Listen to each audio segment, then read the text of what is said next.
அதிகமா பேசுற மாதிரி எனக்கு ஒரு feel வருது. கண்டேனே விழிவழி விழிவழி நான் என்னை கண்டேனே செந்தேனே ஆசை என்னும் தூண்டில் தான் நீனாய் நெஞ்சை இழுக்கும் உங்க அளவு டான்ஸ் ஆட வரல எனக்கு. கண்டவன் மறுபடி மாட்டிட மனம் துடிக்கும் சுற்றும் விட்டு தனியாய் சுற்றி பறக்கும் நின்றால் நடந்தால் நெஞ்சில் இன்னொரு கொண்டு போடுமா? கேமரா ஓபன் பண்ணுங்க. மைக்க நீங்க டேமேஜ் பண்றேன்னு சொல்ல போறாங்க.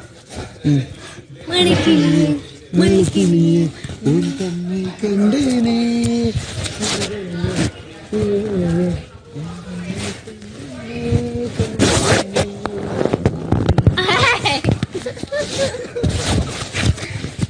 Super madam, great acting, great acting madam. அந்த கை மேடம், அந்த மாசு படத்துல பார்த்தது இல்லையா? நல்லா கோமா காட்டுங்க நீங்க. ஓகே கோமா அந்த கை, இந்த கை இல்லாட்டி இந்த கை, அந்த கை, இந்த கை வரணும். இப்ப இந்த கை அந்த கை வரக்கூடாது, இந்த கை. அந்த டைம்ல அங்க எல்லாரும் கேதர் ஆகிற டைம்ல